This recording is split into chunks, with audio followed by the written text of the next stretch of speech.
Dieu a un don. Quand tu te déplaces, tu vas dans une autre église, tu vas te présenter comme un enfant de Dieu. Tu dis que non, je suis un enfant de Dieu. C'est Dieu qui fera en sorte qu'on puisse découvrir les dons que tu as. N'allez pas dire que non, tu vois, pasteur, moi je viens de cette église-là, j'ai les dons de la prophétie ou bien les dons des miracles. Non. Tu restes Dieu est Dieu. Le Saint-Esprit convainc, le Saint-Esprit révèle. C'est le Saint-Esprit qui va révéler à ce pasteur que toi tu as un don. Mais ce n'est pas à toi d'aller dire que non, je suis venu, j'ai les dons de miracles. Non. Mais si tu as le ministère, partout où tu iras, il faut te présenter comme le ministre de Dieu. Amen. C'est ça la différence.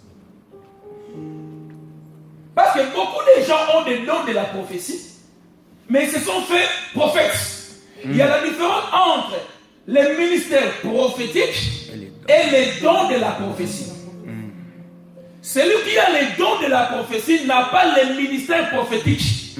Mais la personne qui a les ministères prophétiques, automatiquement, il a les dons de la prophétie. Amen. Est-ce que vous me suivez?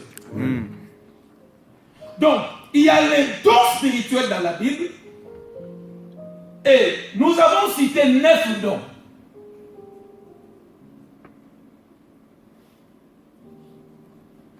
Alors, dans ces 9 dons, tu peux avoir les dons de la prophétie. Toi, tu as les dons de la prophétie. Dieu t'utilise dans les dons de la prophétie. Cela ne veut pas dire que tu ne peux pas exercer un autre don. Est-ce que je me fais comprendre? Amen. Je donne un exemple. Moi, j'ai les dons de la prophétie. Dieu m'utilise dans les dons de la prophétie. Mais, comme je suis chrétien, je peux avoir aussi la parole de connaissance. Mais je n'ai pas les dons de la parole de connaissance. Pour dire, ne laissez pas les dons de la prophétie, mais ne laissez pas la prophétie seulement aux gens qui ont les dons de la prophétie. Parce que la Bible dit, tous nous pouvons prophétiser. Oui. Toi aussi, tu peux prophétiser. Dis à celui qui est de côté, tu peux aussi prophétiser. Tu peux aussi prophétiser. Demande-lui pourquoi. Dis-lui parce que j'ai l'esprit de Dieu. Parce que Dieu est Dieu. Amen. La Bible dit, dans les derniers jours, Dieu répandra son esprit sur toute chair. Ce ne sont pas que les hommes qui prophétisent, même les femmes prophétisent.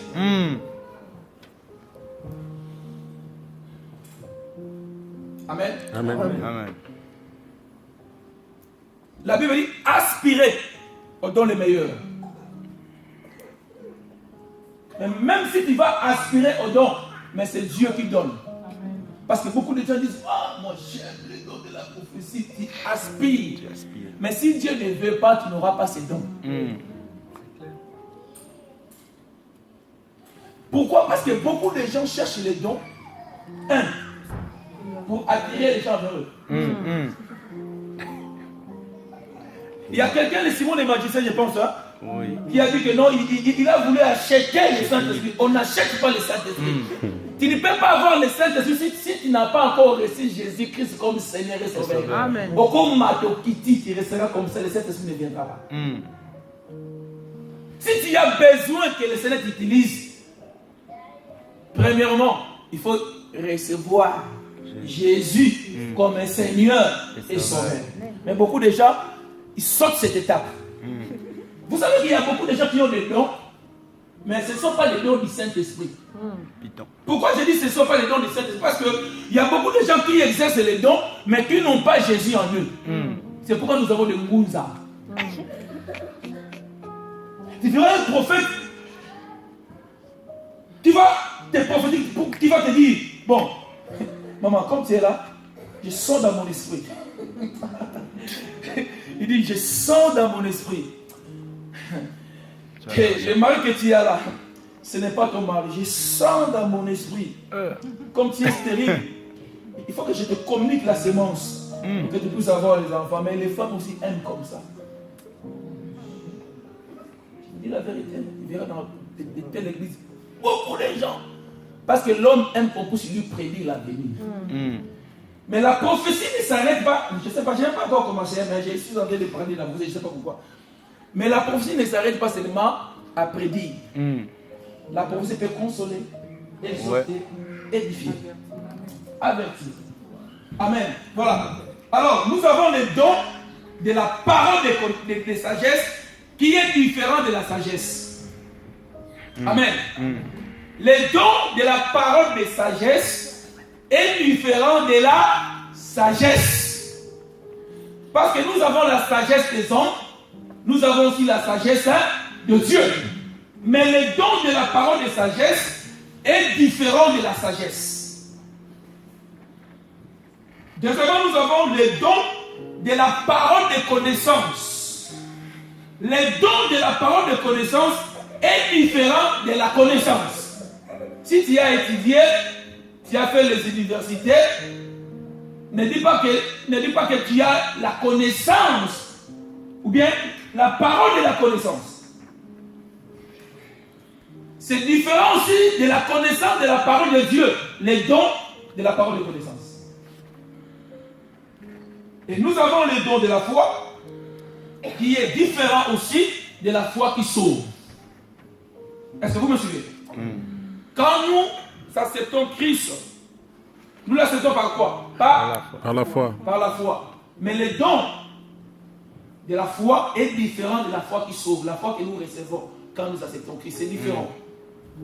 Ça, c'est un don de la foi qui s'exerce s'il y a une situation qui active ces dons et ça se manifeste. Amen. Amen. Nous avons le don de guérison qui est différent de la guérison des médecins. Amen. Amen.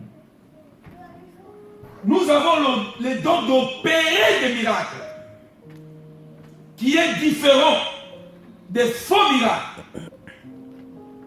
Nous avons le don de discernement des esprits. Nous avons le don de diversité des langues. Nous avons le don d'interprétation des langues. Et nous avons le don de la prophétie. Amen. Amen. Voilà. Maintenant, je vais parler. Je ne sais pas si je vais tout parler, mais je commencerai par les dons est réparti en 3 groupes. Si tu écris. Ces dons sont répartis en 3 groupes. Premièrement, nous avons les dons vocaux. Deuxièmement, nous avons les dons de la révélation. Et troisièmement, nous avons les dons de puissance. Les 9 dons sont répartis en 3 groupes. Nous avons les dons vocaux. Là, il y a 3 dons. Nous avons les dons, les dons de révélation et nous avons les dons de puissance. Dans les dons vocaux, là, nous avons les dons de diversité des langues. Écrivez, les dons de diversité des langues.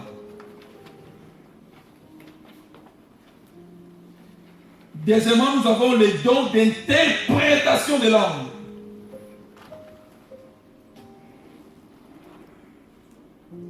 Et troisièmement, nous avons les dons de la prophétie. Ça, c'est le premier groupe, les dons vocaux. Ou bien les dons de déclaration. Les dons vocaux, nous avons quoi comme dons?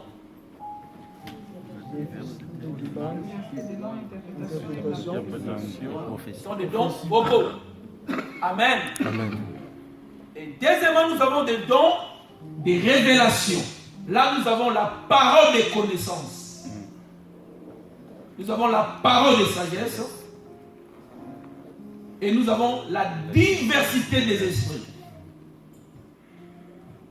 Don de la révélation. Deuxième groupe.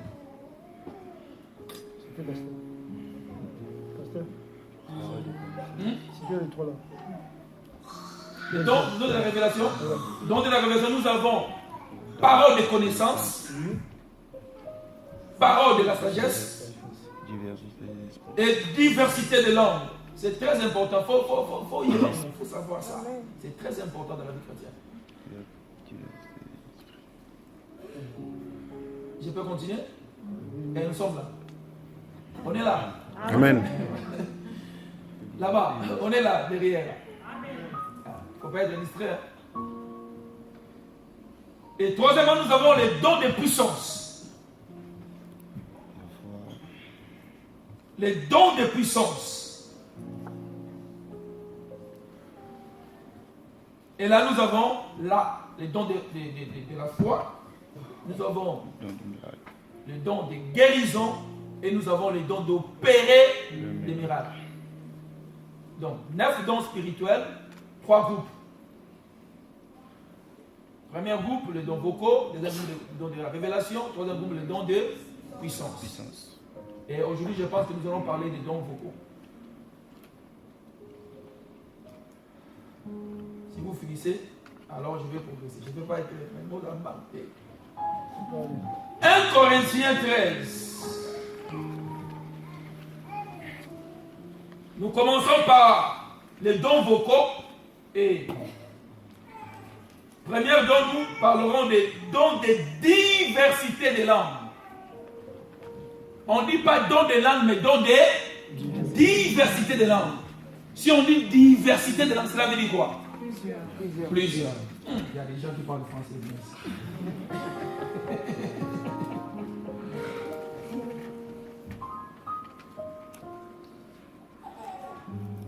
Écoutez, 1 Corinthiens 13, je vais lire ça, après je vais commenter. Quand je parlerai les langues des hommes et des anges, si je n'ai pas la charité, je suis un merin qui résonne ou une cymbale qui retentit. Suivez bien. Et quand j'aurai les dons de la prophétie, la science de tous les mystères et toute la connaissance, quand j'aurai même toute la foi jusqu'à transporter les montagnes, là on parle de dons, si je n'ai pas la charité, je ne suis rien. Amen. Amen. Donc, si tu veux que les dons se manifestent en toi, il faut que tu puisses avoir l'amour. Les dons ne peuvent pas s'exercer dans ta vie si tu n'as pas l'amour. Ou bien les dons ne seront pas importants si tu n'as pas l'amour. Tu peux transporter les montagnes. Tu peux parler en langue plus que les anges. Tu peux parler en langue plus que les prophètes. Mais si tu n'as pas l'amour, cela ne sert à rien. Donc avant même d'exercer les dons, il faut demander que le Seigneur déverse son amour dans ta vie. La Bible dit Dieu est Amour.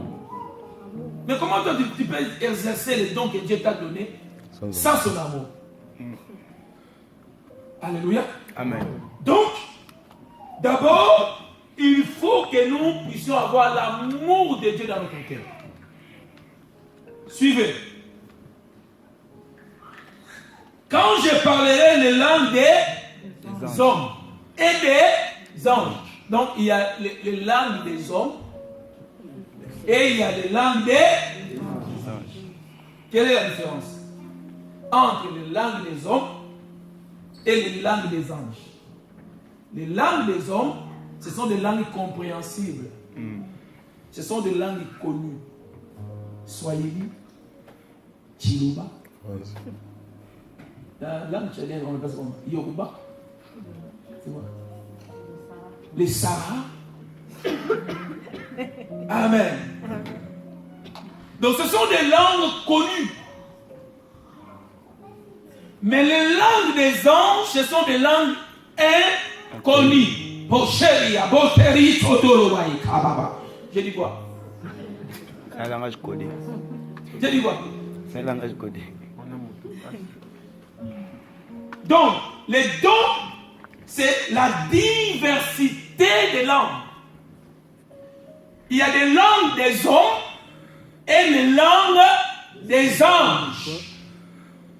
Donc, les anges aussi parlent. Alléluia. Amen. Les jours de la Pentecôte, qu'est-ce que la Bible dit? On peut lire ça pour avoir vraiment...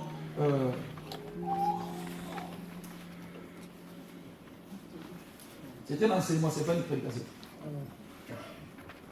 Lis-moi Actes des Apôtres 2.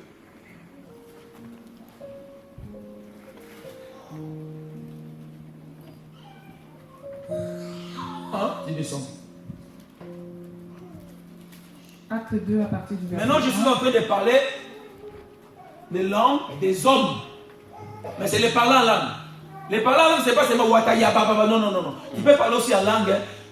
Bon, je vais expliquer après. Hein? Voilà. Ah, une langue compréhensible.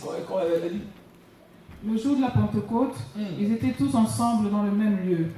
Tout à coup, il vint du ciel un bruit comme celui d'un vent impétueux. Et il remplit toute la maison où ils étaient assis. Des langues semblables à des langues de feu leur apparurent, séparées les unes des autres, et se posèrent sur chacun d'eux. Ils furent tous remplis du Saint-Esprit et se mirent à parler en d'autres langues, selon que l'Esprit leur donnait de s'exprimer. Ah, il parlait quoi? À d'autres langues, selon que l'Esprit leur donnait de s'exprimer. Continue. Or, il y avait en ce jour à Jérusalem des Juifs, hommes pieux de toutes les nations qui sont sous le ciel. Au bruit qui eut lieu, la multitude accourut, et il fut confondu parce que chacun les entendait parler dans sa propre langue. Chacun les entendait parler par sa propre langue. Continue. Ils étaient tous dans l'étonnement et la surprise, et ils se disaient les uns aux autres, voici ces gens qui parlent, ne sont-ils pas tous des Galiléens? Ils étaient des Galiléens parce que les Galiléens parlaient hébreu. Amen. Les Galiléens parlaient hébreu. Mais les gens qui étaient là, ils écoutaient les Galiléens parler d'autres langues qu'ils ne connaissaient pas. Je donne un exemple, j'ai déjà dit ça. Il y a un Chinois qui entre ici. Hein?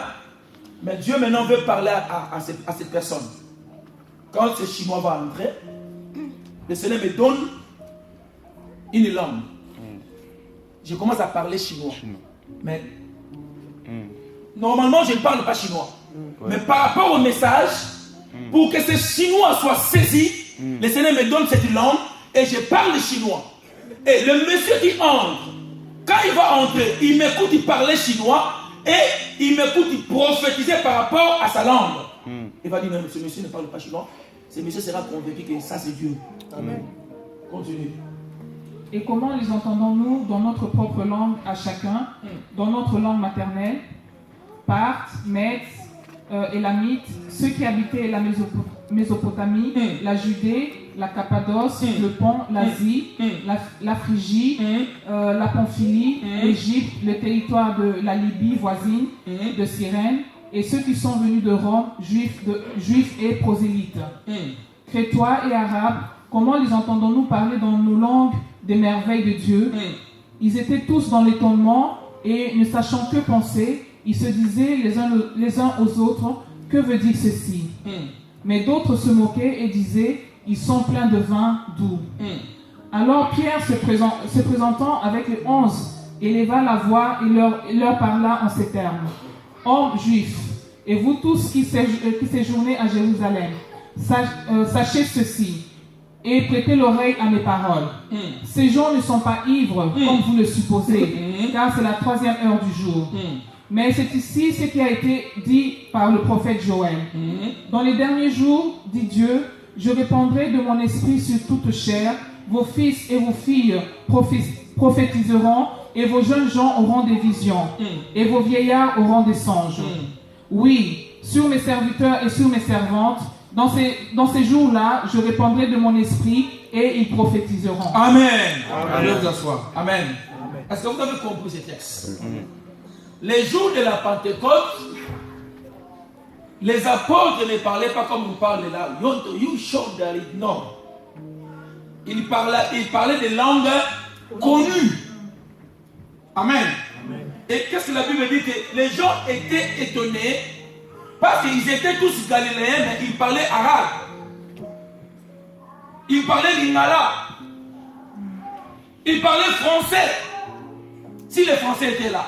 Donc, tous les gens qui étaient partis à Jérusalem, ils étaient partis là-bas. Chacun avait une langue maternelle. Mais le jour de la Pentecôte, Dieu a fait que ces gens-là puissent attendre la parole par rapport à leur langue. Amen. Amen. Parce que Dieu a voulu faire quelque chose de merveilleux. C'est la différence que la tour de Babel. La tour de Babel, Dieu a confondu les langues. Mais le jour de la Pentecôte, Dieu a donné les langues aux apôtres pour que chacun puisse écouter, comprendre ce que Dieu voulait dire. Mais ces gens-là ont dit que non, ces gens-là sont ivres. Voilà pourquoi une personne qui est remplie du Saint-Esprit, on va te taxer comme un fou. Parce qu'il y a des fois qui parlent des choses que les gens ne comprennent pas. Mais ce sont que les gens qui sont dans le Seigneur qui peuvent te comprendre. Parce que la Bible dit que les gens se moquaient d'eux. Ils disaient qu'ils sont ivres. Mais Pierre a dit, ces gens ne sont pas ivres. La Bible dit, ne vous enivrez pas de vin, c'est la débauche, mais soyez seulement remplis du Saint-Esprit. Alléluia. Amen. Ça, c'est la langue des hommes. C'est que les disciples parlaient. Mais à part ça, nous avons la langue des anges. Et la langue des anges, quand quelqu'un parle ça, toi tu ne peux pas comprendre. 1 Corinthiens 14.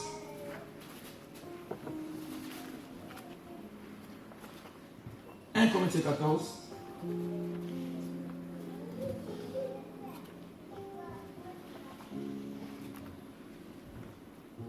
Verset 1. Je descends. Recherchez la charité. Ça commence toujours par la charité, l'amour. Hein? Aspirez aux dons spirituels, mais surtout à celui des prophéties. En effet, écoutez, celui qui parle en langue ne parle pas aux hommes, mais à Dieu, car personne ne les comprend. Et c'est en esprit qu'il dit des mystères. Celui qui prophétise, au contraire, parle aux hommes, les édifie, les exhorte, les console. Celui qui parle en langue s'édifie lui-même.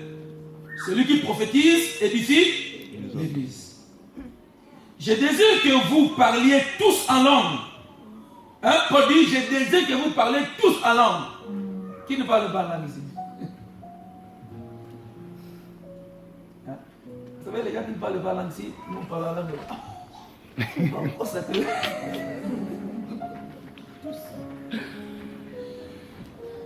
Hein? La langue des anges.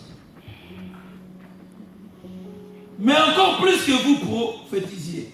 Celui qui prophétise est plus grand que celui qui parle en langue, à moins que ce dernier n'interprète, pour que l'Église en reçoive l'édification. Là, on est en train de parler en langue, le don de la diversité des langues. Donc, si nous sommes à l'Église et que tu parles en langue, hein, comme vous êtes là, hein, maintenant c'est moi qui parle, vous êtes calme. Je commence par le ton, il faut qu'il y ait l'interprétation. Hein? Pour que l'Église soit édifiée. Parce que les dons spirituels, c'est pour l'édification de l'Église. Parce que si je parle comme ça, vous ne comprenez pas, vous serez comme des barbares. Moi aussi, je serai comme un barbare. Donc, il n'y aura pas la compréhension. Or, nous venons ici à l'Église pour être édifiés. Ça, on est en train de parler des dons de diversité de langues. Amen. Je vais descendre.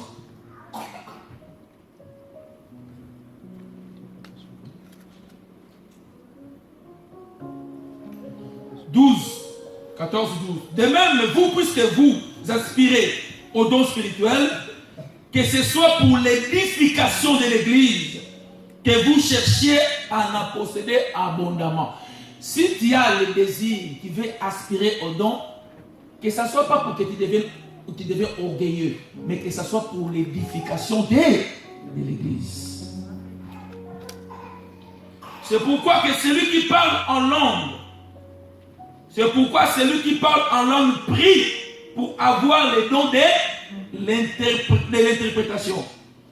Car si je prie en langue, mon esprit est en prière, mais mon intelligence demeure stérile. Hein? Donc si je prie en langue, mon intelligence demeure stérile. Ça ne veut pas dire que non, même si on te touche, il ne peut pas bouger. Parce qu'il y a beaucoup de gens, quand ils parlent la langue à terre aussi, même vous les touchez, même vous les calmez, il est toujours en train de parler. Non. Quand il parle la langue, on dit, ma soeur, essaie de te taire. Il faut te taire. Alléluia. Amen. Mais on avait une sœur, si vous faites comme ça, après l'église, elle se fâche. Oh, pasteur, j'ai voulu parler. L'esprit du prophète est soumis au prophète. Et la Bible dit que dans l'église, il faut qu'il y ait l'ordre. Amen. Alléluia. Amen. Il faut qu'il y ait l'ordre puisse régner. Donc, quand il parle en langue, il faut prier à Dieu, en fait, que tu puisses avoir aussi les dons de l'interprétation. Tu peux commencer.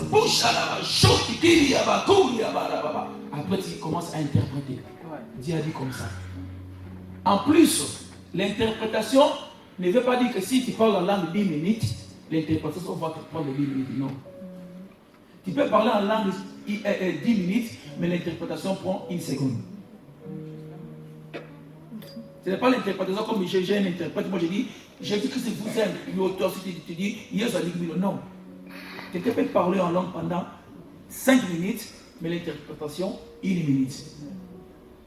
Amen. Donc, si tu parles en langue, là je parle de parler en langue. Tu es en train d'adresser à l'église. Tu ne pries pas seul, mais tu es en train d'adresser à l'église. Donc, il faut qu'il y ait une interprétation pour que les gens soient édifiés. Est-ce que je me suis fait comprendre? Amen.